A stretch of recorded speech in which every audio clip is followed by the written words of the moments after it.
Welcome back to the Peanut Butter and Mountains podcast, episode 75, actually, today. And yeah, so today we have an incredibly special guest, and it's someone that I guarantee you've heard of before.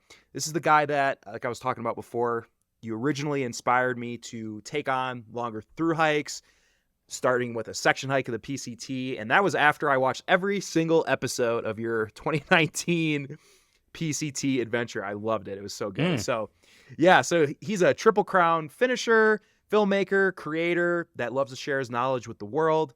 And so welcome to the podcast, none other than Darwin on the Trail, a.k.a. Nick Rakestraw. Nick Rakestraw. How's it going, man? How are you? Thanks. That was way too nice of an intro for me. Way too nice. Oh, come on, man. Dude, you are an inspiration to a lot of people, and I know you're not, it's always hard when people are flattering you and stuff like that, but like you truly are, dude. Like I followed you forever. Like I was saying before the podcast, I've done so many of your tips that have helped me. Oh, I'm sorry. All my if any of them have gone wrong, it's not my fault. Yeah, I'm sorry. Right? That's my disclaimer. You're welcome. You're welcome if they worked out. I'm sorry if they didn't.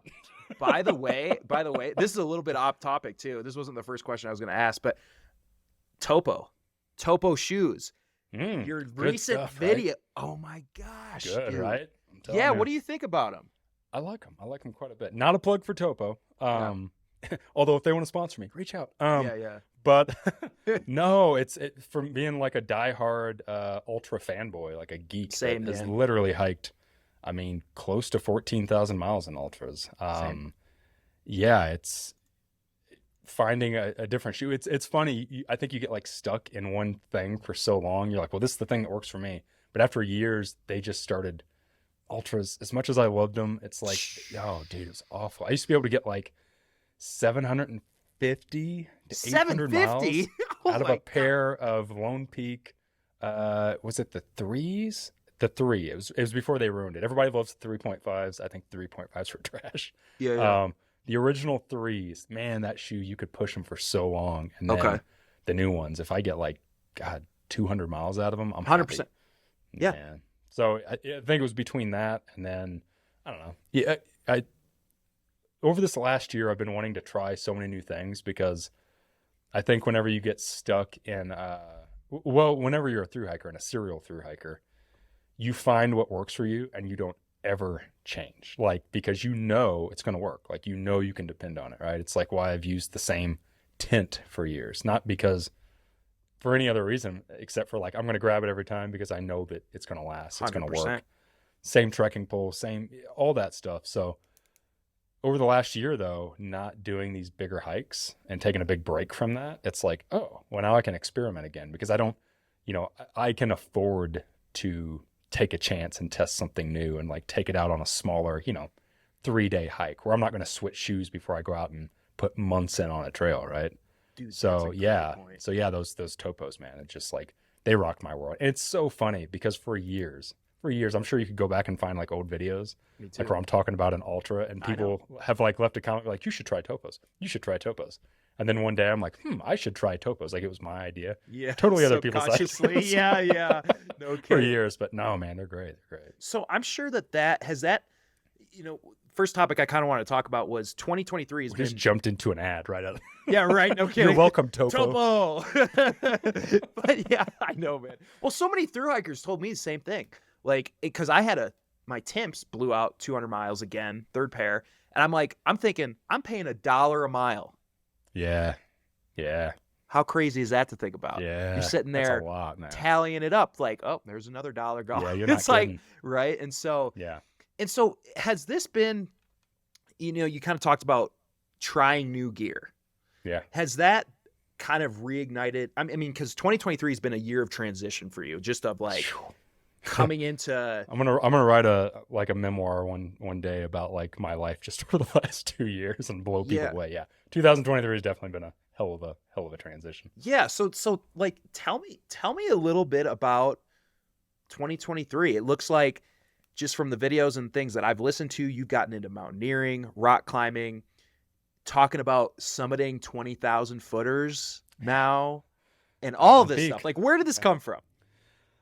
That's a good question. Well, anybody that's like been listening to my podcast or some other people's stuff that I've been on recently, or that have watched my videos since I came back to making YouTube videos, probably knows that, I walked away from YouTube for a year, and for a lot of reasons, and I've talked about it. And, one of the biggest reasons was I was just burnt out, right? Like, you do something for so long. And especially like whenever you live a lifestyle, I think there's some people that don't. Probably it doesn't affect as heavy as it did me, because if I kind of break down and talk about like my life over the past 8 years, it's like there's a lot of people that make YouTube content and have YouTube channels, but they have like pretty normal, to the most part, like a normal, regular, everyday life. They have it like, we'll take my buddy Dan, for example, like that I was just recently on a video of his, a podcast of his. He's got like a wife and kids and a house, and then he, backpacking and stuff is like his thing that he does when he's not living his quote unquote regular life, right? For years, my regular life was through hiking, right? Like, I lived out of a van. Woods. Yeah, I lived out of a van full time. I drove around constantly, traveled from state to state to state. I had no real home base. I made videos like at, my YouTube studio was my van. We would park in like a national forest. I would get up in the morning and shoot the video right out. Anybody that goes watches my old videos, yeah, always in front of a tree. Yep, and it'd be like in Arizona, you'd be like freezing in the middle of the winter, and like you got gloves on and a hat. Yeah. So I was constantly living that, and then on top of that, spending 4 to 6 months at least out of the year on a trail, like whether it was a big hike like the PCT or the Candid Trail, or a year where I did like a bunch of hikes, like 2020, right? Like COVID happened, but I was still out on tons of different trails throughout the year. So I did it so much and lived it so much that eventually it just like I hit a wall on it. And I'm just like, 100%. One, I got burnt out on through hiking, because I mean, as much as I loved it and as much as anybody loves it, like you eventually kind of get to the end of the road on that, to where at the end of the day, I hate saying this because it almost sounds like it, I don't know, degrades it or something, but for anybody that's still very much in love with it, I never try to take anything away from anybody, but at some point when you do it so much, your brain just kind of turns off. Well, if you've done a through hike, that like after the first 500 miles, if you're lucky, your brain switches and it just kind of becomes a little monotonous, right? Like every single day. Well, it's the same thing if you're doing it, months and months and months, year after year after year, going to do something like a through hike, you can do it. And that sounds cocky, but I don't mean it cocky, but you can go from Mexico to Canada. You can go from Georgia to Maine. So it's like the challenge kind of dies a little bit. And then like, okay, well, in my case, I was also making YouTube videos, which I love doing. But again, I've made so many of the same videos, like, doing the same walk by shots, sitting in my tent, drinking coffee in the morning, like all that same stuff over and over and over again. At some point, again, it's like, well, it's fun for the folks that are watching, but for the creative in me and the creator and the person that wants a challenge and the person that wants to be physically challenged, mentally challenged, creatively challenged, it all kind of gets taken away. So I got burnout. It's a long-winded way of saying I got burnout. And then on top of that, I also had some other things that I had invested a couple of years in doing as a different creative pursuit, which was a media company. I started a media company back in 2019 called Outdoor Evolution. And the whole point of that was to be able to do stuff that was not on my YouTube channel and could be different. Instead of me being in front of the camera, I wanted to be behind the camera or behind the mic. I started doing a podcast, started working on documentary films. And then that transitioned into me doing media work for other people. I guarantee everybody listening to this and watching this has actually in the last year and a half seen a ton of my work just to know it was me. Dude, that's crazy. Photo, video work on websites, on social media. So I did a lot of like marketing campaigns and stuff. If a company, I won't name any of the companies. Anybody that follows my stuff or can find links, you can go find that website and find all my past clients and stuff. But, if they were putting out a new product or something, they would, I had a whole crew. I had 5 employees here, photographers, videographers, editors. We'd go out, we'd shoot all the stuff. We'd create a marketing campaign for it. And we'd do videos, photos, social ads, all that stuff. So even website building, my company built an entire website for a very well-known gear company. So yeah, so all of that stuff, I was doing that. And then so walking on this line of like doing that and still doing the YouTube videos. And this was new and fresh and fun. And this I'd been doing for 7 years nonstop, the same thing. So at some point I was just like, well, I can only spread myself so thin. I have to give up something, because like I've been married for 16 years. I try to have somewhat of a normal life now that I don't live in a van. Like I try to, on weekends, like turn my phone off, and like I'm a big music geek. So I collect records and go to concerts and stuff like that. Like I try to live some sort of normal life. So I was stretching myself so thin between all of it. I decided to give up YouTube. And just mainly because I needed a break. And at that time, I needed a break so bad. And I was so obsessed with all this other stuff that to me, it was more like, oh, I'm going to quit. There's no way I'm coming back to this at all. Like the well's dry. I've made all the videos about through hiking. I've talked about all the shoes. I've talked about all the backpacks. I've hiked all the trails to me or for me. So I walked away. And then fast forward a year, big twist in 2023. Some things happened with my media company. Some things didn't work out. Some things I honestly kind of got burnt out on, to be 100% honest, which again is why I'm not going to say anything about any clients. One, because why would I? But I decided like, okay, you know what? I'm kind of ready to kind of go back to me doing my thing again. But what is my thing? I don't know what my thing is now. And the truth is, I absolutely am an addict, an absolute addict for outdoor stuff. I'm an absolute addict for gear. As much as I want to fight it and get mad at it and be like, I don't want to review any more shoes and backpacks. Yeah. No, I love that shit. I love it. Absolutely adore it. Like, it's why I gave 8 years of my life to it. It's why I spent 14,000 miles hiking trails and living out of a van, basically living like a homeless person, not just 4 to 6 months out of my life, years out of my life. Yeah. Because I do love it. So the beginning of this year, I was missing it. I was kind of ready to not do. Anybody that's ever worked with anyone that's ever been a creative, you'll know that being a creative in your own bubble is really rewarding and it's fun. And that's kind of what being a creative means. It's like you're creating, like a painter paints by themselves and a sculptor sculpts by themselves. You don't do it. It's not a team sport for the most part. And I got to the point to where I was creating, but with big groups of people and for other people. And, when you start kind of getting a lot of cooks in the kitchen, it gets stressful. And then it really started becoming like work and super stressful. So I decided to step away from that. I was ready to start doing my own thing again. And I know what the hell that was going to be. And over the last year and a half, I spent a lot of time doing a lot of world travel. Went to, in the last 2 years, 11 different countries, 12 different countries. Whoa. Yeah, got to see a lot of different cultures, which was another reason I wanted to take a big break from through hiking.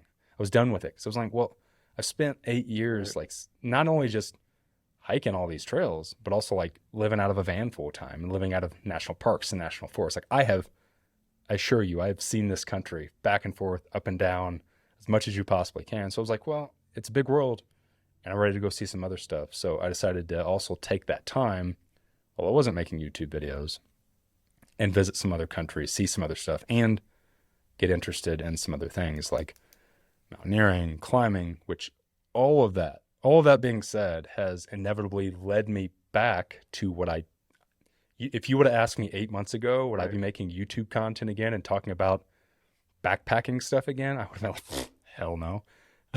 And then doing all of that made me fall back in love with the thing that I really just needed a big break from. I was ready to quit and never come back, but it just, like anything, you just need a big break. You need a mental break. You just need a break. So I had a very big break. I got to see a lot of different things, expand my consciousness, feel creative again. And now it's like it's almost like kind of what you were asking earlier. Like it's like I turned on a faucet that had been turned off for a long time. So like at the beginning, like when I first got into through hiking and living out of a van, when I sold all my stuff and my wife and I moved into a van and started traveling, and I went to go do the AT, it was like I turned on a faucet of creativity and exploration and wanting to discover who I was. And then like, again, after so long, it kind of just becomes normal everyday life and it becomes mundane. So it's like you turn the faucet off and then it's just like you're kind of on autopilot. And then it's like taking that year break and then coming back to it and literally feeling giddy about like getting a new pair of shoes in the mail. Right. Or like buying a new tent or something. I'm just like, wee, it's fun again. Yeah. And it's like I turned on that faucet of creativity and inspiration again. Right. So yeah, that's where I'm at now. Wow. Well, Yeah. that was such a great. It's really long-winded. That crushed. I didn't warn you about that. I'm a storyteller, Well, so like that my mouth's like a faucet too once you turn it on. Look, I love having really articulate people, obviously, on here, and people that actually, do podcasts also too. It's like so easy to interview. So thank you for making this like very easy. No, that was awesome. And so I just, I have a few things that I want to ask about that. Like, so like in terms of through hiking, do you feel like you've kind of hit the top of like what there was to learn for yourself through hiking, through those Triple Crowns and some of those 800 milers, 500 miler trails? Like, is that kind of the feeling you got from it now? Yeah, pretty much. I mean, again, like if you ask most through hikers, it's like when you go to do your first trail, it's all a learning experience, right? Like you're humbled every day because you don't know shit. You don't know. You kind of go into it knowing a little bit about your gear and about how many miles you can hike, but you really discover yourself and who you are as a through hiker, as a person, really. That's why people become addicted to it, because they discover things about themselves they never knew during a through hike, because everything else is kind of stripped away and like it's your raw self, right? And you're out there and you're meeting new people. So the first hike is really about that. And then any other hike that most people do after that, they're pretty confident in who they are as a hiker. They know they can hit big 100%. miles or do smaller miles if that's what they want to do. They know what kind of gear they want to use. They know what food they like to eat. They know how to hitch. They know all of that stuff. So it's, after that first hike, I think you kind of know everything. You don't, right? Because you're always learning. It's always a learning process. But then take me, for example, or anybody else that does like content off of that, then that's amplified, because then when you're off the trail, you're still on the trail because you're still talking about the stuff. So you're even more for sure what like you like and what you know. So yeah, I mean, after 7 years, I never had, when I started doing all of this, my goal was never to do a lot of people like go to do their first hike because they're like right from the get-go, they're like, I'm going to hike all 3 major trails. That wasn't my goal at all. I remember you specifically saying you didn't even want to be a triple, like you didn't want that label. Yeah. Yeah. And it wasn't for nothing. It was just because, that's not what my goal was with it. Like, and my goal wasn't to start a YouTube channel. My goal wasn't any of the things that happened. They just happened that way. It kind of unfolded that way. So when I first went out to do the AT, my goal wasn't to become a through hiker that then started a YouTube channel that then continued to hike all these trails and travel.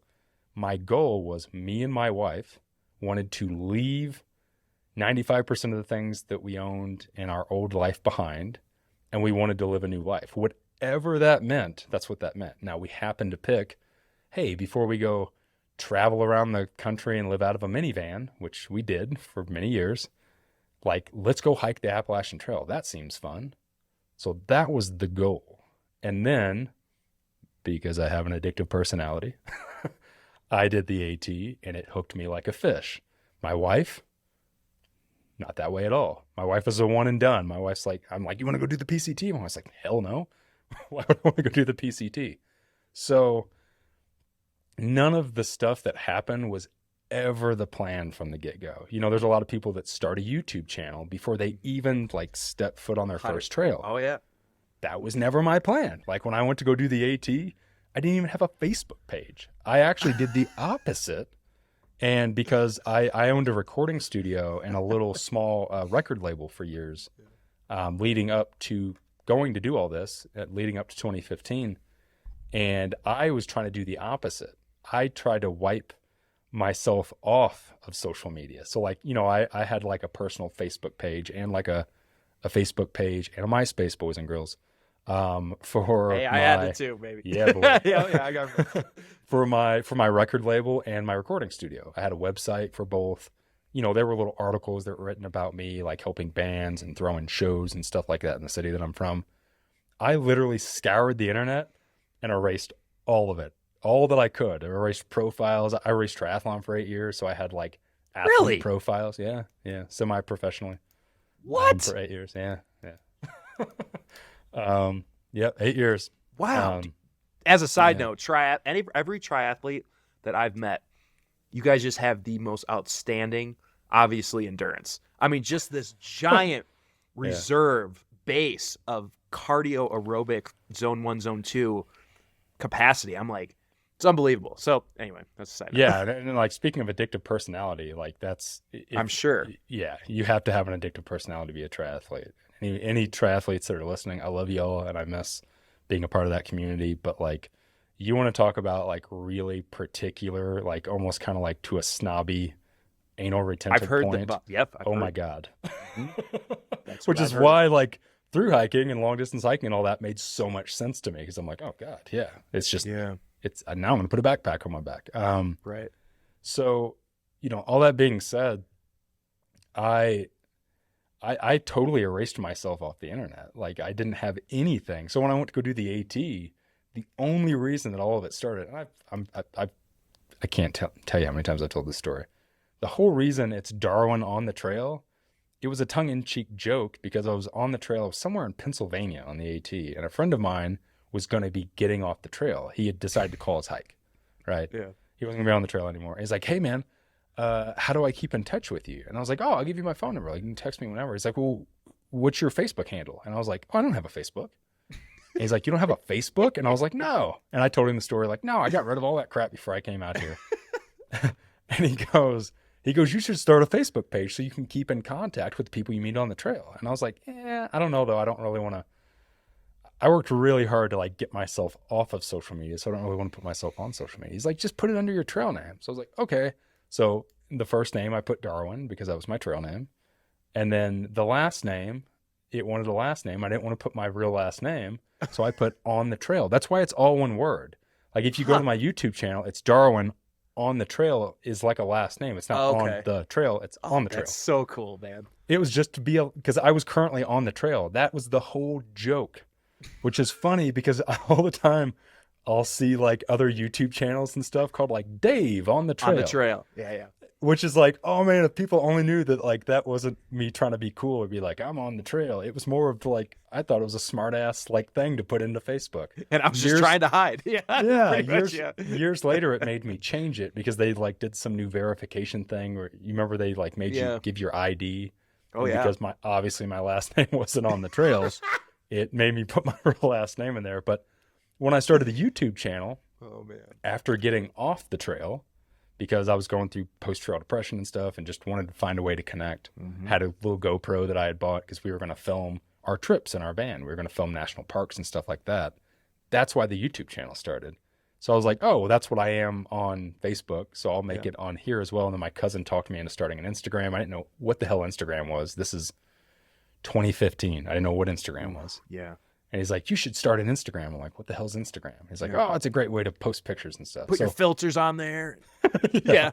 So all of that stuff was all started. So like it was, all that being said, again, another long-winded way of saying like, none of it was the plan. It all just kind of unfolded that way. Like in my entire life over the past 8 years has just been like, oh yeah, that sounds like an okay idea. I'll try that. And I just kind of go with it. Wow. Instead of, all the people that, God love them, that like start a YouTube channel, then go to hike the AT and post it every day or on Instagram or whatever, like people that are, I guess, aspiring to be influencers. Like that term sometimes bothers me a little bit, but like people that aspire to do that, because like whenever I started doing it, like I didn't even know what the hell that term meant. I just, it was just like just doing stuff to do it. So yeah, man, it's been an interesting journey for sure. Unreal. Well, this is great stuff. I think that'll probably be an Instagram reel right there, which is you explaining the background of the name Darwin on the Trail, because I don't think anybody really knows that. That would be. I don't know, man. I've said it multiple times. What's funny is, you know, I've said what my real name. That became a joke. People are like, is your real name Darwin? And I'd be like, I don't know, is it? And like that just became because people would always leave a comment about that of like what my real name was. So like I would do videos where like someone would ask me it in a Q&A, and I'd be like, my real name is, and then like right when I said it, I would cut it to the next question. I have a real smart ass like humor and personality. Anyone that spends enough time around me, that's good. Most stuff that comes out of my mouth is usually a smart ass joke that only I think is funny. Yeah.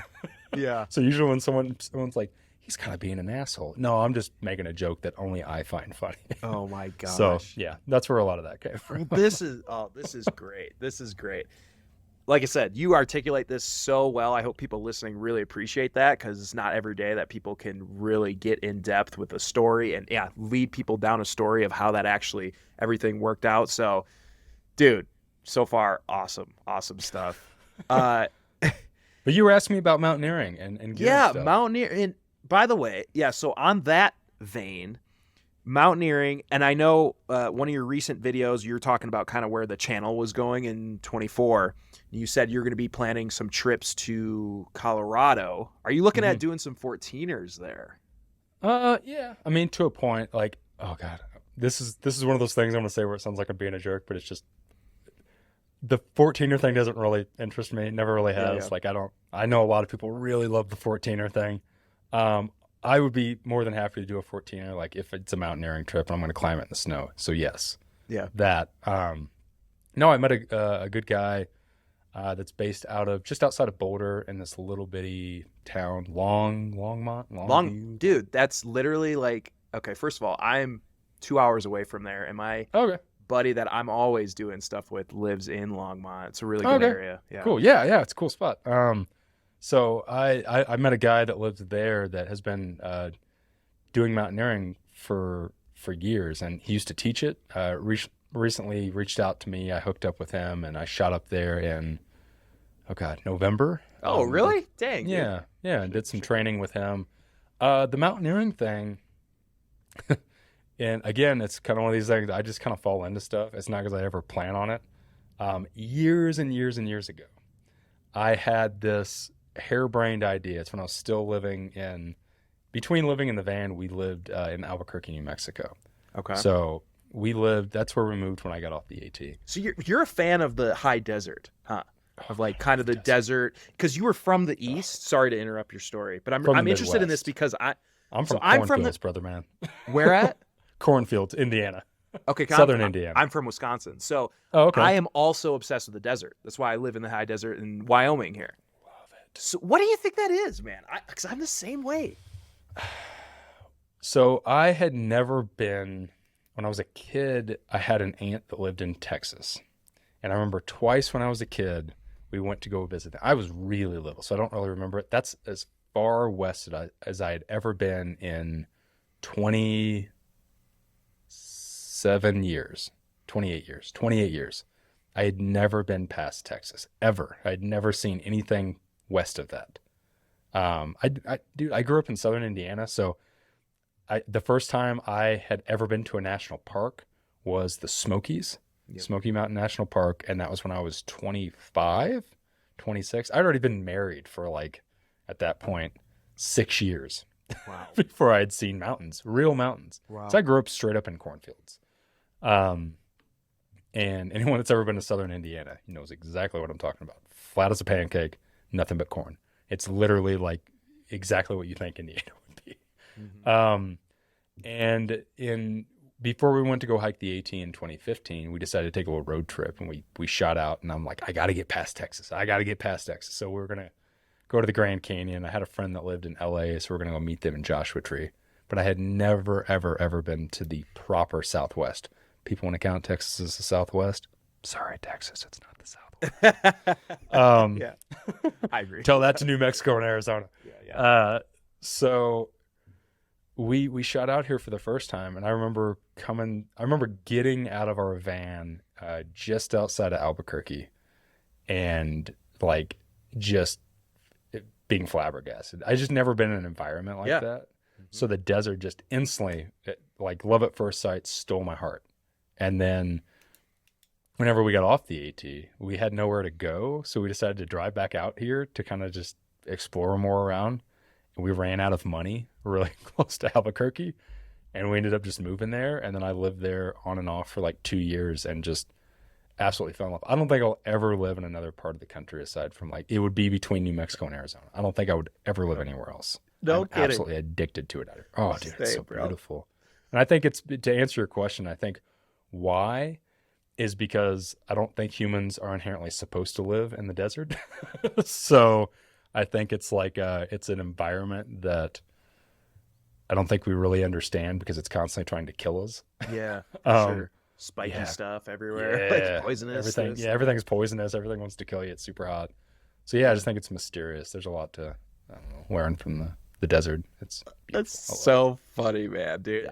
That's right. You are from the Midwest. I thought about it too. I was like, I think it's because it's so different, contrasting with Indiana or Wisconsin or cornfields. Yeah, it's just so much different than any other place. And it's weird. It's like, I feel like I love other places. I still love going back out to, I mean, at least once a year, I got to get me some like southern states in me. Like I got to go to Virginia, North Carolina, Tennessee. I love Tennessee. Absolutely love Tennessee. Because I love those mountains. I love the feel and like the age. There's so much history out there. And I'm a big history buff. So I love stuff like that. But it's like, I can't be away too long. Like once I get back to the Southwest and it's like, my skin instantly dries up.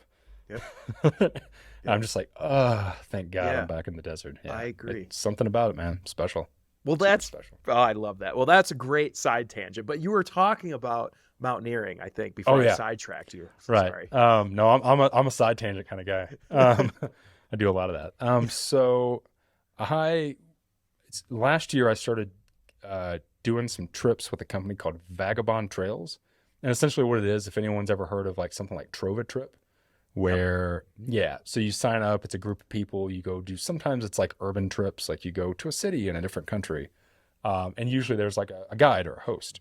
They reached out to me, asked me if I want to do it. Last year I went and did, 2 years ago now, we're in 2024 now, spooky. Went to Ecuador, did a trip for them.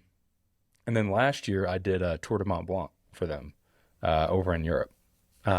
And I was just over in Switzerland to do that. And I got a buddy that I finished the PCT with named Fez. He is from BC. And him and his fiance were over in Geneva. She was doing a something for school, going to medical school in Geneva. So he was living over there. And I told him, I'm like, hey, man, I'm going to be in Switzerland to do this thing for this company. We're going to do the Tour de Mont Blanc. And he's like, oh, sweet. He's like, you should come over early before you do it and we can hang out. I hadn't seen him in years. So I went over there. We screwed around. We went up like next to Zermatt by the Matterhorn and stuff. And we did some hikes up to like some small little peaks. And it was super fun. And then I was going to go do the Tour de Mont Blanc. And he's like, hey, when you get done with the Tour de Mont Blanc, we're going to speed run it because he's a big time trail runner. Yeah. So him and his fiance did basically a speed run of the Tour de Mont Blanc for his birthday. And he's like, I think we're going to finish the day before you finish with the group. We should go do some more hiking and stuff before you split. Because I had like a few days before I took off back to the States. I'm like, yeah, man. I was like, what are you thinking? He's like, well, we should go do some like hiking up on the glacier. And I was like, yeah, hiking? And he's like, yeah. And I'm like, what do you mean by hiking? He's like, no, it'll just be some like, we hiked on snow. Crampons. So I'm like, yeah, man, that sounds good. I meet up with him in Chamonix and he's got like full on rack, like rope, everything. And he's like, you need to rent some boots and a helmet. I'm like, why? He's like, well, just in case we get into something. Why? And it ended up turning into a full-fledged mountaineering trip, like full-fledged, like just thrown in the deep end of like not knowing what the hell I was doing at all. Scared the absolute living shit out of me because I actually am scared of heights, especially like I can stand on the top of a cliff or on a mountain and be pretty okay. Get me on a ladder or like put me on a roof of a house freaks me out. So being on the side of a rock, like completely exposed, literally scares the living shit out of me. Oh, I bet. Yeah. So I went to go do it. And again, because I have an addictive personality and I love things that I am uncomfortable with, totally hooked me. I love it. Yeah. So when I got back from Switzerland, I was just like, oh my God, I think this is the next thing that I'm going to do. And my wife's like, are you absolutely batshit crazy? What the hell's wrong with you? I was just going to ask. And I was like, we've been married for 16 years. You know what's wrong with me. Yeah. Yeah. Yeah, man. So I got really addicted. But what's cool is why I fell in love with it was because everything that you do, again, through hiking, as much as I love it, as much as I love backpacking and through hiking, at some point it becomes a little mindless, right? Because you're just walking, and that's not to downgrade it. Trust me, I've had my ass kicked just walking.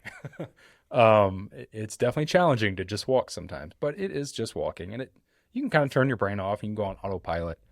Yep. But when I was up on the glacier and I was doing that and I was climbing, everything has to be so intentional. And like, anyone that's watched a documentary of anyone like climbing mountains like that or falling into a crevasse, that like one wrong step and you could die. So it's like everything's so intentional, and it made me so in the moment for the first time in so many years of doing the same thing that I was like, oh my God. And then that spark that I got way back in 2015 when I first stepped foot on the Appalachian Trail for the first time, and that spark that came from it, like, oh my God, this is so amazing and this is so fun, and look at all these new people and look at this new thing I'm doing.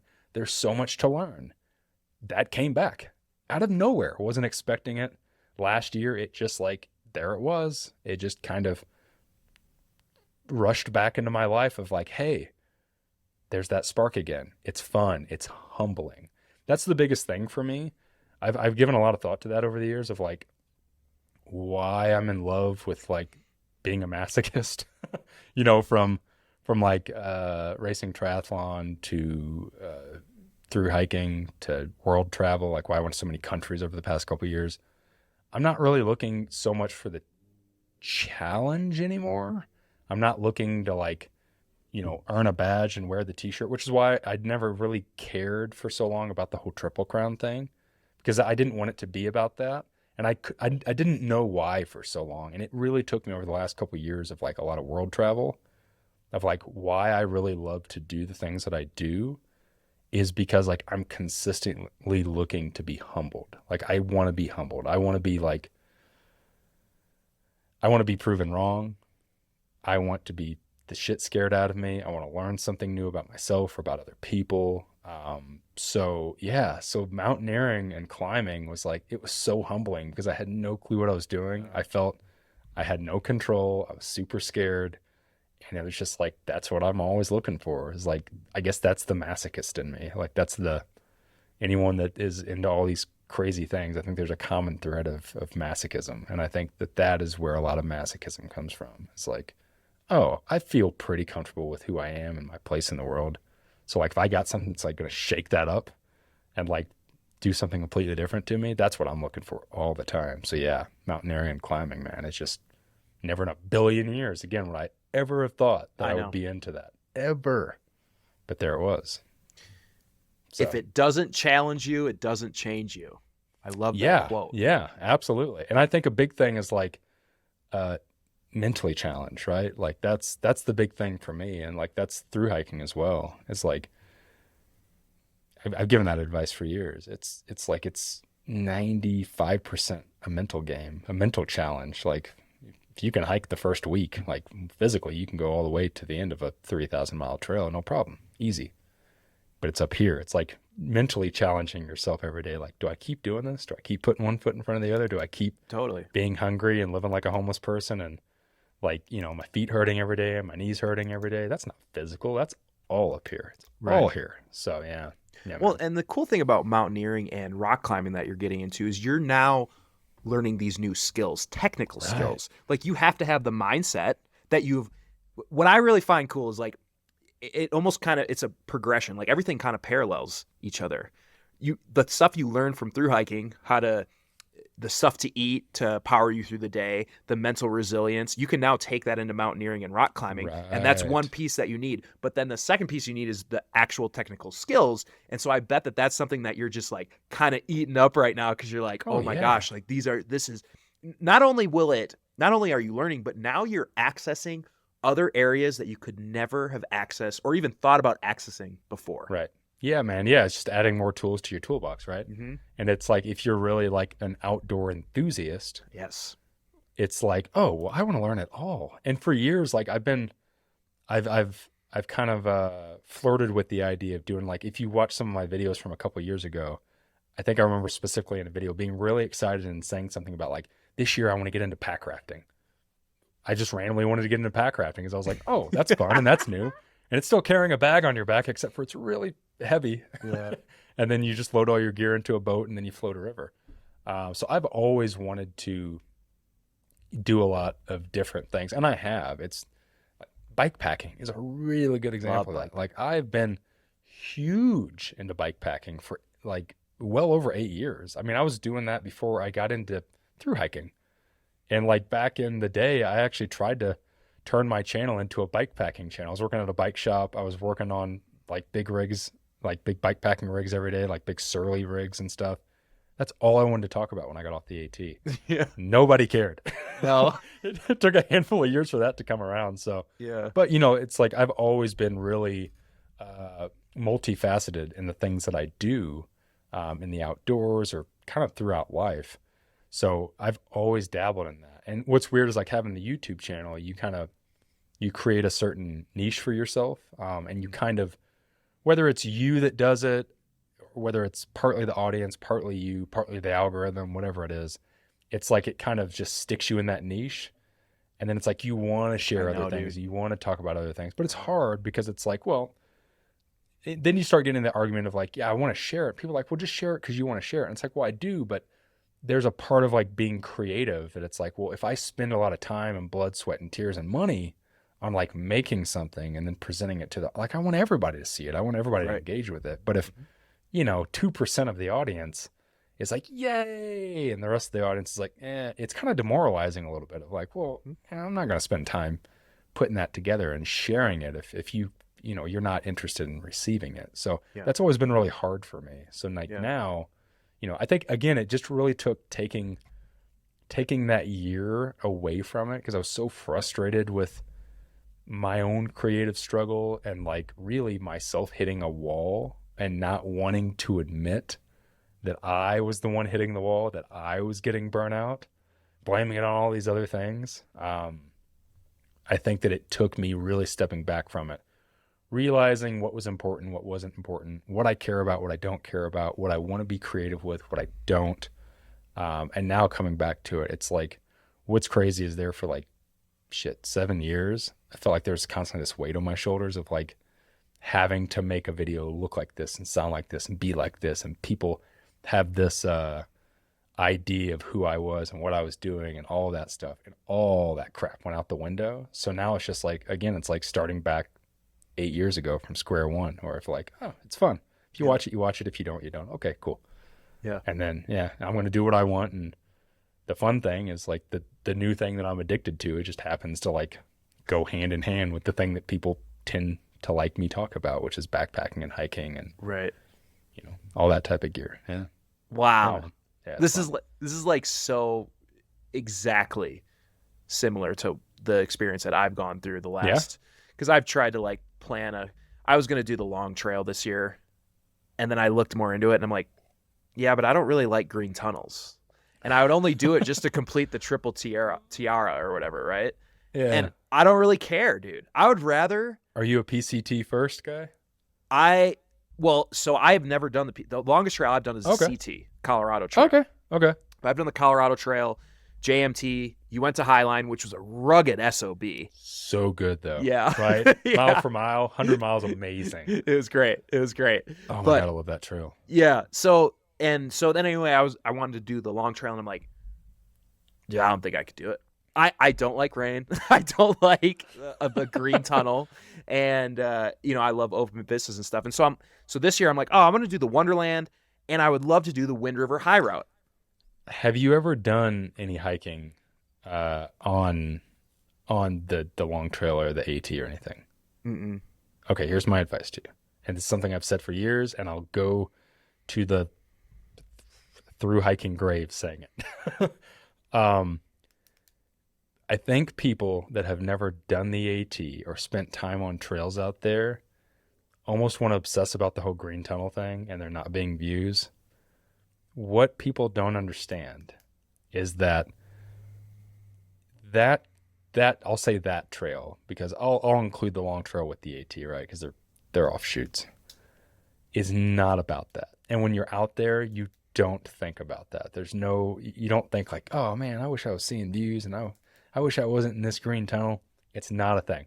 That's a thing that people like their first trail. That's why I ask you, was your first trail the PCT? The PCT, you're like, because I think people get almost obsessed with the views. The AT and all of that culture hiking out there is about, it's so weird when you tell somebody this that doesn't understand or hasn't been out there, because it sounds really woo. It's all about the energy that trail, and like there's a magic to it, man. It's so ridiculously hard to explain to people. I have done one big trail on that side of the country. Every other trail I've done has been on this side of the country. With a gun to my head right now, if you said I had to pick one trail to hike over and over on a loop for the rest of my life, it'd be the AT and RP. No way. Yeah, absolutely. There would be, I could make the decision very easily. Do you think it was because it was your first love? For a long time, I used to think that. But I think what that trail gives people is something that you don't get anywhere else. And this last year, I got to experience it yet again, because I went out to even just going to like events, AT trail days. I did that in May. I was around that community and those people, and I went out and section hiked a little part of the AT, because I always do when I'm out there. And then I went out to PCT days and was around that community, and then went out and hiked a section of the PCT while I was out there. And there's this certain energy to the people, to the place, to the environment, to the weather. It's this magic. It's this magic that doesn't exist anywhere else. It's just this thing, man. And it's like, if you're really into, here you go. If you're into through hiking because of the views and being in nature, yeah, 100%, you're right. Do the PCT. Do the CDT. Don't do the CDT. Do parts of the CDT. Do the Wind River High Route. Yeah, amazing. Yeah. If why you're into through hiking is because of the culture, it's because of tramways, it's because of trail towns, it's because of that feeling that you get when you're around people that are like-minded. I get that. The AT it's that, like, it's just overflown, like that feeling, and that it's so hard to explain. Anybody that's listening to this that like has spent a lot of time on the AT or has spent a lot of time in that culture and that community and stuff knows exactly what I'm talking about when I say it. And anybody that hasn't will be like, oh yeah, but there's no views. It's like, you're missing the point. You're missing the point of those trails out there. Anyways, that's my soapbox for that part of the country. I guarantee if you did the long trail, you'd love it. You think so? It's also supposed to be an ass kicker. I've never done it. That's what I hear. Just the section of the AT, but not the rest of it, like the last 100 miles of it. The north, yeah. But I like that. Apparently, that northern section is like an absolute ass whooper. And I can tell you, out of all the mountains that I've ever hiked, sections of like the northeast coast and stuff, that's some of the hardest hiking I've ever done in my life. Really? God, yeah. Southern Maine. Like, everybody wants to talk about the whites and stuff like that, the presidentials on the AT. Everybody tends to leave out Southern Maine. Southern Maine is like one of the hardest probably the hardest environment I've ever hiked in. 100%. Interesting. Yeah. Well, maybe I'll take another. So I'm just saying. See, we just did another side tangent, but it was a side tangent worth it. That was worth it. Yeah, man. Because and that's kind of what I told myself, was like exactly what you said. I was like, I want to go out there for the history and the culture. And then I started watching videos, and I'm just thinking, man, every day looks the same. Dude, I know people that have hiked the AT like, 9 years in a row, year after year after year after year. I've never met anybody that's done that on the CDT. I've never met anybody that's done it on the Arizona Trail, on the PCT. There's something about that trail that has some magic to it that's really hard to explain. It flipped me out. So I hiked in 15, just over 1,600 miles. I had to get off the trail in 15 for a while because a loved one passed away. I broke a tooth and I had ehrlichiosis, bite from a tick. So I had to get off the trail. We returned and finished it up beginning of 2016. And then I went off and did all these other things. In 2020, I went back to the AT for the first time in all those years. I counted as 5 years, especially in the southern section, because I wanted to rehike the first 900 miles to celebrate 5 years of being a thru hiker. Right. So whatever that means. And, like I went out there and, I visited multiple trails multiple times, and you get out there and it, and it feels cool to be out there, but it's just like, oh yeah, I remember this. And then it's fun, but it not quite captures the magic of the first time. Kind of like anything, right? Like first 100%. Time you hear a certain album or you see a certain movie, it's like got a magic to it. You revisit it. You're never going to get that magic back exactly the way it was. So I went out there in 2020. The plan was to rehike the first 900 miles. I got on the trail. Obviously, COVID happened. I was only on the trail for 8 days, and I had to get off because all that happened. That 8 days was like I got in a time machine and went back to 2015. It was so eerie, like eerie. I would be on the trail by myself. And again, in 2015, I was with my wife on all the trail, and we had a family. We hiked with about 4 or 5 different people every day. I was by myself like 99% of the time for those 8 days. I would get to the top of a climb in Georgia, and I would stop to take a breath, and there would be a log on the ground on my right, and I would have a weird, almost like acid flashback of gives me the another chills. hiker sitting on that log. And I remember the exact conversation we had. I remember exactly what they looked like. I remember how it felt. It was so bizarre. And anybody that goes back and watches those videos, the handful of videos that I made from 2020, I talk about that a lot in the narrative. And I show a lot of stuff from then because it was eerie. I mean, it's super eerie. So there's something there. I'm telling you, there's something magical about it. I can't explain it to you. That gives me the chills, man. I'm telling you, man. Interesting. Well, I'll have to. Okay. I'll rethink your decision. I'll rethink it. Now that's interesting too, because you kind of talked about the narrative for that trail. I remember watching those, by the way, and then you had to end up getting off trail and things. As because you've shot videos for a while on trail. Do you kind of go into there thinking about a narrative, or are you trying to do that and like come up with maybe some kind of a story in post, or how do you think about your filming nowadays? No, I have shot and edited all of my stuff basically the exact same way since the beginning of me doing anything. One, I'm an overshooter for anybody that's a creative and that's a videographer. Hey, that's good though. I'm an overshooter from hell. Yeah. Absolutely. No, I just always whip out, when I see something that I feel like I want to capture, when I feel like I have something to say, a narrative, I want to share my feelings, good or bad, I just film. And then all of that always comes from post. My story, that's kind of how I've always been. I build narrative in the story. What I started doing a handful of years ago is I started getting kind of bummed out that I would forget things. Like you spend all day like on the trail by yourself and you have all these thoughts and these things go through your brain.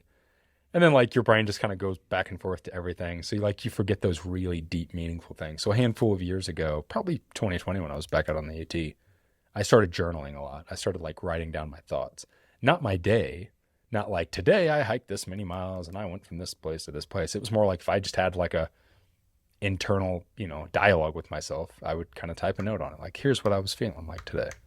And then that became over the last handful of years into written journals. I really wanted to, something I really aspired to become better at, become a better writer. And then, now I come in, I just released a video. I went back out and rehiked a 70-something mile section of the PCT back in August. Saw that one in Washington, right?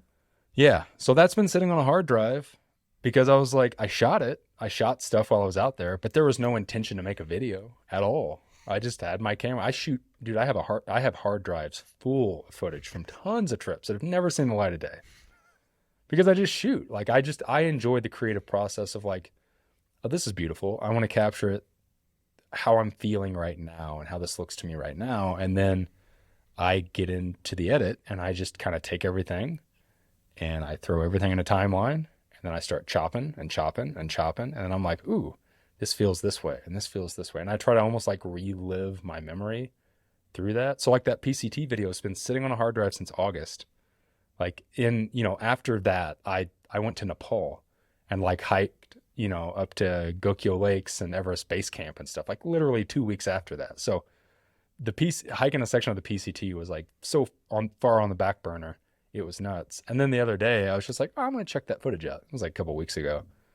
And like I started looking at some of the footage and I've been using some of it as like B-roll in some of my other videos. Sure. And like I started looking at it, I'm like, oh man, that was so pretty. Oh man, I remember hiking through that section. And then I just start dumping stuff in a timeline. And then a certain feeling comes in. And then I'm a big musical person. So like that music or that feeling makes me think of a certain type of music and how that feels and the whole vibe, as the kids say, starts kind of coming in, and then just a video comes out of it. Like I wasn't planning on making a video from the PCT stuff. It just kind of happened to be that way. Would you say like filming and editing has really overall enhanced your experiences in the outdoors? Yeah, absolutely. For years people would be like, well, doesn't it take away from them? I'm like, God, no, it adds to it so much. Like, especially when people are like, doesn't it take away whenever you have to, people joke for years of like, you're always walking back and how many more extra miles do you get hiking past the camera? I'm like, doesn't that take away from it? Or people, the inevitable, like, why don't you stop and smell the roses? You hike too many miles. I'm like, I guarantee you that because of how I experience the trail and how I choose to be creative on the trail, I stop and smell the roses probably more than most people do, because I walk past a spot and I see something and like, I'm like, oh my God, this is beautiful. Or this, this is something I want to capture. This is a story that I want to tell in my mind. So then I whip out my camera and then I shoot it. And then, well, maybe I'll put it on my little tripod and then I'll walk past it 3 friggin' times. Yeah. And then like I get to come home and then I get to put that and I get to relive it again. So it's like, I get to experience the trail probably more than most people get to experience the trail because of how I do it. And how I've always done it. So yeah, it totally enhances my experience. Always has. I asked the same question to IB Tat, who's another Triple Crown. Oh yeah, he's a good cat. Yeah. Yeah, and he said that almost exactly the same thing you said. Yeah. Which is, he'll walk past something on trail, think it's really cool, and wants to film it, so he'll film it. And whereas other people will not really think it's cool, and they'll just kind of walk past it. Yeah. Type of thing, right? Yeah. And he said it's overall enhanced so much of the trail for him. Absolutely. In particular, when you get back home and now you can, like you said, add music to it, relive everything. And periodically I'll watch my videos from a couple years ago and you'll get that same feeling, man. Like when you had it on the trail. Oh yeah, absolutely. It floods back memories because, me, I'm a really restless person and I'm always trying to be busy doing something. So to be 100% honest with you, like a lot of times I have a hard time living in the moment of my day-to-day life because I am such a busy, by choice, a busy person. I have a hard time really stopping to take a breath. So by being out on trail and like it makes you stop and like really appreciate the moment and then capture the moment. And then again, you get to appreciate it again later and you get to relive that. So then, when I go and watch, I just watched, you were talking about the High Line. I recently rewatched, I hadn't watched them since I did them in 2020, since I edited them. Cause typically I'll edit something and I'll never watch it again. It'll go on the channel and maybe years later, this is no joke. I've said this multiple times in podcasts, and this is 100% true. You said something about my PCT videos. There's like 36 or 37 of them. I've watched the first one and I've watched the last one. I've never watched the videos in between, ever. That doesn't Never. surprise me. Yeah, I can see Ever. that. So, and like totally fell back in love with it. And like what I ended up editing in that, it was so like, even the music choices, I was listening to the music and being like, holy shit, this is exactly how I remember it sounding in my head when I was out there, which is really kind of fascinating, like how that translates. So like, 3-4 years later, now watching that, I'm able to kind of relive that experience. Yeah. Oh man, no, you put It's pretty cool. Put that so good. Is there anybody you are inspired by or you look up to currently in either, I don't want to say maybe on YouTube, as an outdoor adventurer? Who is it that Darwin kind of looks up to or you feel inspired by in 2024 now? To be 100% honest with you, not a whole lot of, not people that you would probably guess or like, I've always been kind of inspired by musicians, filmmakers, people that have nothing to do with what I'm into. I very much kind of live in a bubble of my own when it comes to like outdoor activities and creating outdoor media. I've never really consumed anybody else's stuff, ever. I've always kind of lived in a bubble, and not for nothing. Like I think I said that years ago. Somebody said, I don't know her. I've talked to her maybe twice, but Jessica Mills, Dixie. Yeah. People are like, oh, did you see that in that Dixie video? And I'm like, oh, I've never watched one of Dixie's videos. And like, what are you, some sort of asshole? And I'm like, no, I just don't watch hiking YouTube videos. Like I spend all my time making them. Like if I'm going to watch a YouTube video, it's typically like, a camera channel or a music documentary or something like that. So some of my biggest inspirations though ever have been, people usually laugh when I say this, Kevin Smith. You know who Kevin Smith is? He's a filmmaker, made a bunch of movies, made a film called Clerks, Mallrats, Jay and Silent Bob Strike Back. He's the big guy. He's Silent Bob. They're comedy, goofy stoner movies, right? Totally not like the greatest films ever made, right? But as a creative, he's an amazing writer. He's a huge podcaster. He actually had one of the first podcasts ever. So like back in the day when podcasting first started, there were like 10 podcasts. One of them was Kevin's. I find he's a big inspiration for me as far as like creative drive. He is very restless and trying new things and expanding his creativeness and how he chooses to be a storyteller, whether it's through audio medium or writing or I look up to him hardcore. Very, very fascinating man. Interesting. And then really like a lot of, again, I'm a huge music nerd. So a lot of musicians, a lot of composers, a lot of producers, engineers. I'll say a bunch of names. You probably won't know half of them. What's the genre of music you typically are listening to? I feel like this could go. I feel like I have a guess. But really, what's your guess? This is always funny having conversations. Is it like music. Metalcore? No. No, not at all. No, but that being said, so that's the thing is I don't really, I am a super eclectic music person, like massively eclectic. And not just like, a lot of people say, yeah, I listen to kind of everything, but that typically means like whatever's on the radio. No, I deep dive into everything. So, I grew up in a jazz and blues household. My dad used to own a jazz bar when I was a kid that I grew up in. So a lot of live jazz there. So I really fell in love with, a lot of the greats. Last night, my wife is pretty musically inclined too, but doesn't go as deep as I did. So a lot of the weekends, like we just sit and we listen to records. So like last night, I had a big time. She never really dove into like John Coltrane. So I literally like played 5 John Coltrane albums back to back and like showed the progression of him, as a musician. So, big time jazz fan, blues. Grew up hardcore on blues. My dad was a big time blues geek. So Albert King, probably one of my all time favorite. And then to name a couple of my favorite bands, my top 3 favorite bands would be Sigur Rós, which is, you know that band? I do. Question mark. Sigur Rós is an Icelandic post-rock band. Yeah. Very orchestrated, Okay.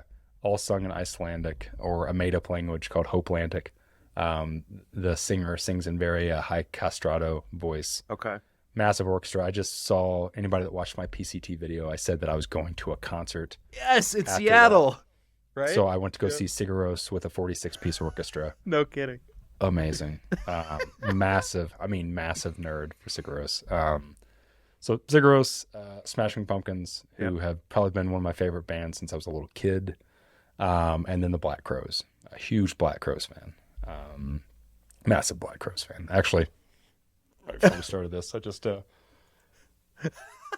this is how much of a music nerd I am. Let's go. This is a there it is.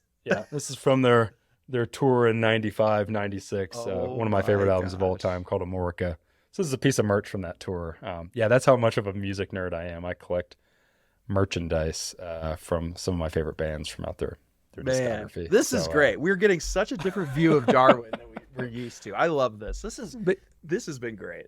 Yeah, man. But in higigh school, I played in a punk band. I played in a metal band. See, okay, there we go. Come on now, there we go. Yeah, but literally, like I listened to just about everything. Never got into pop country.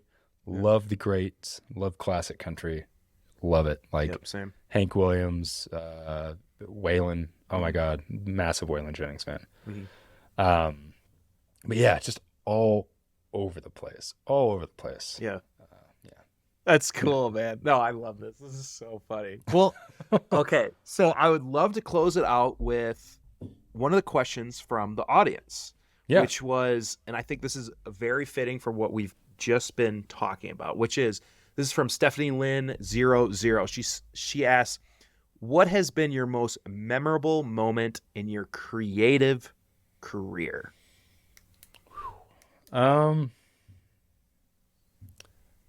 So in 2019, in my creative career, 2019, I shot a documentary film called Through the Great Southwest. It was shot about the Arizona Trail. I worked with the association. It totally took a chance at shooting a document. I'd done YouTube and stuff like that. I never went to filmmaking school or anything like that. So I was like, I want to do a documentary. I've spent time telling stories, my own story. I want to turn the camera around and tell something else's story and look at a way to give back. So I shot a documentary with the association in hopes to be able to put something out and hopefully raise attention, raise funds, raise something like that for a nonprofit association, because they're a nonprofit association. 2019 was probably the heaviest year of my last 8 years. I was stretched ridiculously thin. I thru hiked the Arizona Trail that year. I literally spent an entire year. So we started production in February 2019, and we wrapped the film. We finished editing the film in January of 2020, and then the film came out in February of 2020. So it literally consumed a year of my life. And I think whenever I say that I shot a documentary about the Arizona Trail, because it was never on YouTube, people think that it was my Arizona Trail through hiking videos, which I also did separately from actually shooting a film, right? So I did those. So I shot the film before I did the through hike. I shot a little bit of content for the film during the through hike, but mainly my videos. And then I spent the rest of the year doing pickup interviews and B-roll. And I traveled this state up and down all the way. Like, I basically lived on the Arizona Trail in every form of that in 2019. So I gave a lot to that film. In February of 2020, we premiered the film at the Orpheum Theater here in Flagstaff. We have this awesome theater. I think it seats like 300 people maybe. Had the premiere there, talked about it. People bought tickets for it. The Arizona Trail Association was there to support the film, and we did a Q&A and stuff. You recently had Jeff Garmeyer on your podcast. Jeff was there because Jeff's in the film. He came up and did a Q&A with me about his, that year he set the FKT for the Arizona Trail. This sounds really weird. It kind of makes me tear up a little bit. We premiered the film at the Orpheum. It sold out. People came from all over the place. People traveled. We had people like flying from Virginia.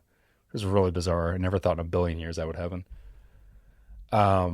And I was nervous about it. So when we hit play on the film in a professional theater, I went outside. I bet I would probably do the same thing. Yeah. I went outside, and the film's 45 minutes, I think. I went outside and I paced up and down the sidewalk for 45 minutes. Right. And I set a timer on my phone because I introduced the film. I got up and I introduced the film. And then I did it, when the film was over, I went up and I said thank you to everybody. And then we started a Q&A. So I set my timer for 5 minutes before the film ended, like before the end of the credits were rolling. Alarm went off. I walked back inside the Orpheum. And when I walked back inside the Orpheum, the film had ended. It was in the credits. And people were clapping, right? And for some reason, man, like I got so ridiculously emotional because I spent literally 12 months out of my life for that 45 minutes of film. And it just like, I don't know. I felt like $1 million. It's emotional me talking about it. I will literally like watch the stupid trailer for that because that still exists on my channel somewhere. I'll watch the trailer for that film and I'll tear up when I watch the trailer. So that was definitely probably the highlight of my creative career was just, I don't know what it was. I honestly don't know what it was. I mean, this sounds cocky and weird, but it's like I put up a YouTube video and like, in a week, like 60,000 people watch it, right? Right. And like it and all that stuff. And, like it's got 2,000 likes on it in a week. There's something about like all those people being in that room and the Arizona Trail Association and just, I don't know what it was. It was this massive payoff and it just felt so good. So much so that like I literally led my life for the next 2 years off of that feeling. And I was like, oh my God, I want to tell stories about other people and I want to do stuff with other people, which is why I took the big diversion from YouTube and like started doing more for the media company. I started doing more film work and started working on other people's stuff because I was just so, that was my passion. That was probably the biggest highlight. It's probably not the answer most people are like, oh yeah, you made a film. And I mean, it makes sense. I mean, it's something that takes you a year. It sounds, it took you this extremely long time to create. It sounds like you had never done anything like that before. Sure.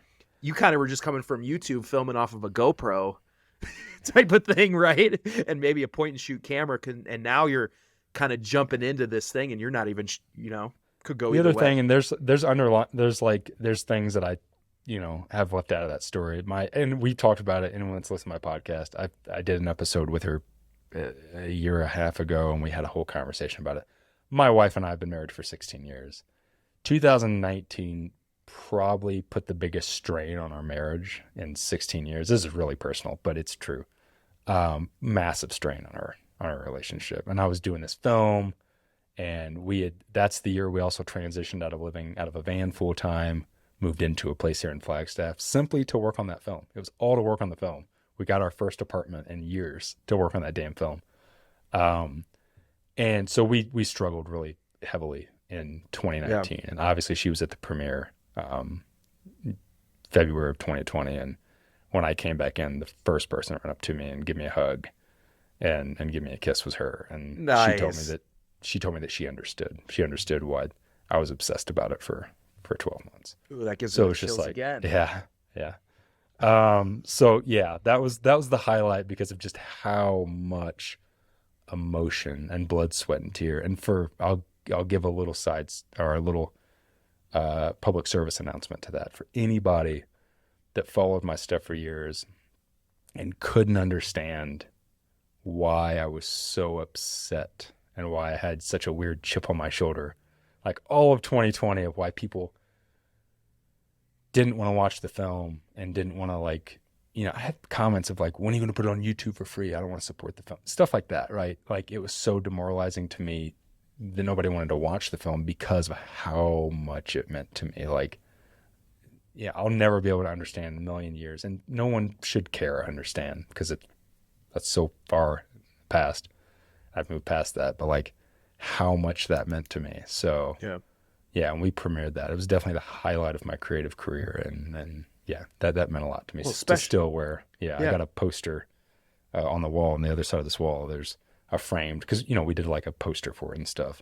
There's a framed movie poster in there, and it's got the premiere tickets in the frame with it. Like every almost every day when I walk past that, like it kind of gives me a little cold chill when I see it. So yeah, especially when you have people flying in from the East Coast, actually it's physically nuts, sitting, taking time out of their busy schedules to fly in, sit down, watch this premiere for 45 minutes. Instead of throwing it up on YouTube, people can watch it whenever they want. Right time. Yeah. Well, what's so weird about YouTube, and I've talked about this in the past, and again, like I think sometimes people kind of take it the wrong way or something. But like I say all the time, it's like, well, when I make a YouTube video, like what people that don't do it full time or don't do it like every week like I do it don't understand. I bet you can even kind of groove with this a little bit of like, when you're a creative, you're like, I'm out there on the trail by myself. I shoot it by myself. I come home and I edit it by myself. I put the music in by myself. I watch it for the first time by myself. So I live in this little bubble by myself. And then when I put it on to YouTube, aside from like the first hour of like answering comments or something, I walk away from it and I'm on to the next thing. I don't ever think about it again.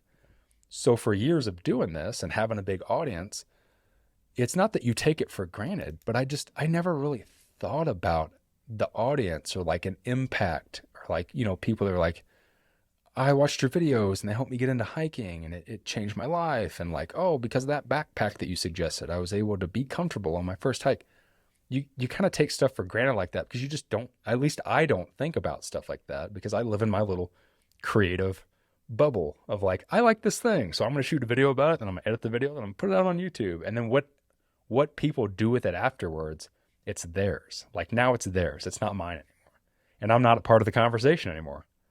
Like now I'm on to the next thing, doing the next thing. So that film was kind of the first time since I started the channel back in 2015 in that room of just 300 people, not the 300,000 people, just the 300 people, real time interaction with people that are just like, again, it sounds goofy, but it's like patting you on the head. Like, you're a good boy, Nick. You're a good boy and you did something good. And it's just like, oh my God, like I did something. Which is really weird, again, to say that from somebody that, has had people, like millions of people watch videos. Right. Yeah. It's kind of strange. It's kind of weird, but yeah, it's true.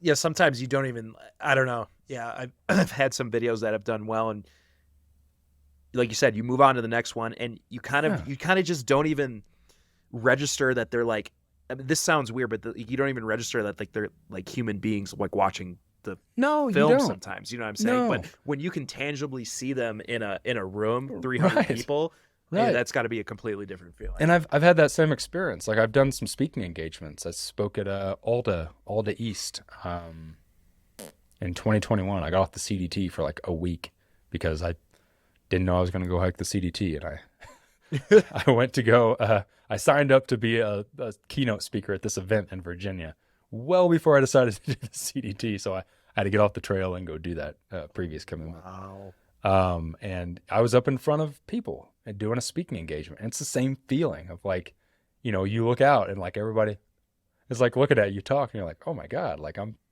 talking to these people. I'm doing something here. I don't know what it is. Right. I hope I don't sound like an asshole. Right. But it's weird. It's weird. I've talked about that in the past of like, you making videos for years and again, being in that bubble. And it wasn't until I stepped out onto the PCT in 2018 that I was around a big group of people that watched my videos, knew who I was, and got something out of it. Because, you know, when I did the AT, I didn't have a YouTube channel. Nobody knew who the hell I was. I was just a random guy. And then I spent like from that time till the time I stepped onto the PCT by myself in my little creative bubble, living in Albuquerque, New Mexico, hiking trails by myself with no community. And all at that same time, that's when the channel was blowing up and people were starting to watch. So then I step out onto the PCT and it's like all of a sudden, all these people know who you are. And it's like, I was like, what the hell? Because you don't, when you put it out there, I don't know. Maybe it's just me. Maybe that's just me that does that. Maybe other people think about it a little more. I think it also, I've heard that it takes a while for your, like, if you start getting, I don't know, more well-known, popular, whatever, it takes a while for your actual identity to catch up to that place too, right? Yeah, buddy. To where, especially if it comes on fairly quickly, it takes a couple years for your identity to actually catch up to there, because to you, you're the same person. Right. and then on the reverse side of that, the person that people consume that media, everybody changes all the time. People's opinions change, their passions change. Mm-hmm. Shit, their hairstyle changes. Not mine. Mine's been about the same. So it's like, somebody will watch a video from, that I made 4 years ago. And then it's like, I am a completely different person than the person that made that video 4 years ago. 100% different.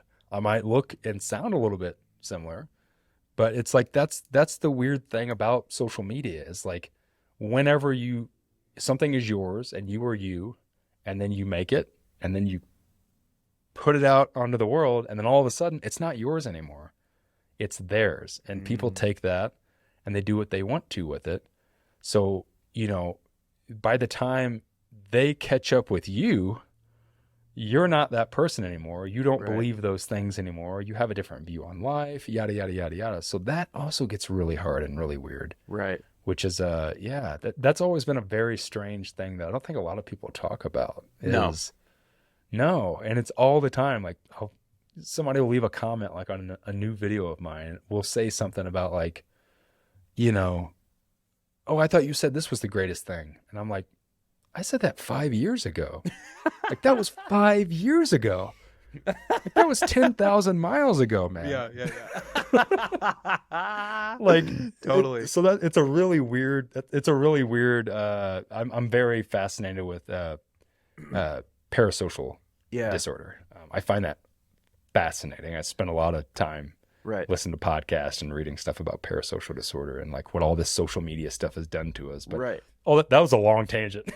No, well, that's a great way, and that's a great way to wrap this up, because I feel like I hope from this episode people, and that's what's really nice about long form podcasts, is that people really get to know people a lot better than these jump cuts that you're doing the whole time on YouTube, right? Yeah. Where you're not screwed up or whatever, and so I hope from this episode people really realize, dude, you are a master storyteller, very articulate. No, I'm a master bullshitter is what No, dude, you every single question that I asked was responded to in such a great story. You didn't even have there wasn't even any effort to it. It didn't seem like that. So that's something that I've found very interesting, dude. That was awesome. But yeah, so I really hope people take a lot out of this episode. And yeah, man, is there anything you want to say, like kind of maybe closing, or what's your thoughts, man?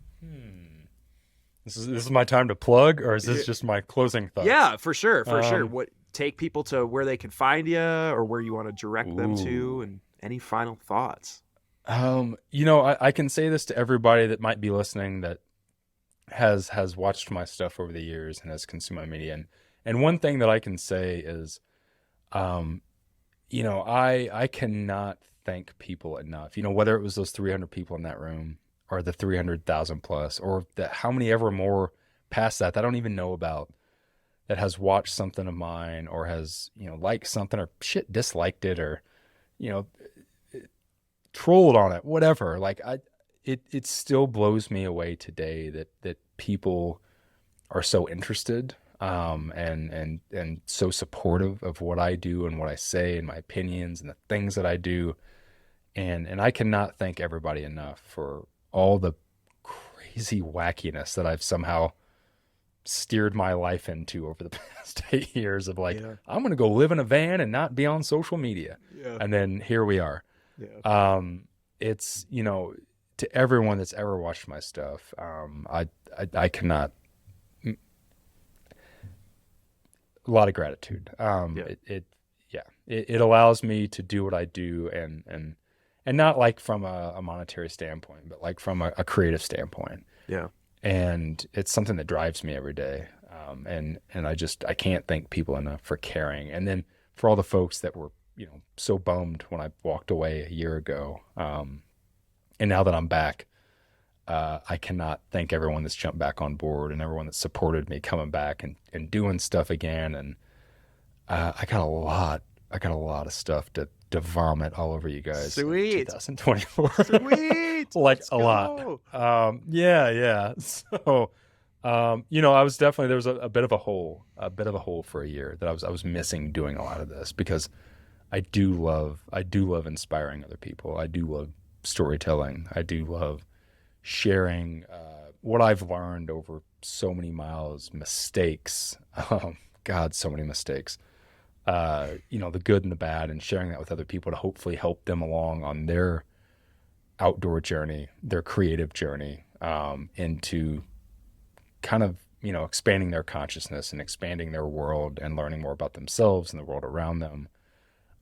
Something that was really missing in my life for about a year. So I'm super excited to be back making everything for everybody. And yeah, if you've never seen my stuff, I'm sorry.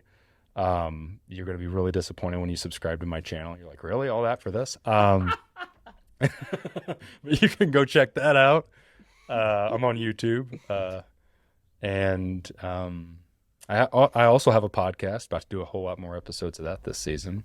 Sweet. A lot more regular episodes aside from the episodes that I've always done, the deep dive conversations. Right. We're going to be doing more regular episodes, just general outdoor episodes. And and I also have a gear company that I started that is now a year old, that I launched last year. So not only creating with a camera, creating with my mouth.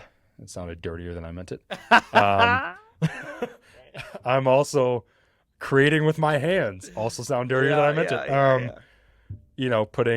Taking that 14,000 miles and those 8 years of what I've learned and what's worked for me, what hasn't, what I've been comfortable with and what I haven't been comfortable with, and starting to produce some of my own gear right here in house. Exciting. Yeah, man. Heck yeah. Well, people that are listening, go support this man. What are you doing? Come on now. Let's go. Don't. Let's Up go. to you. Support this man. Yeah. I love it, dude.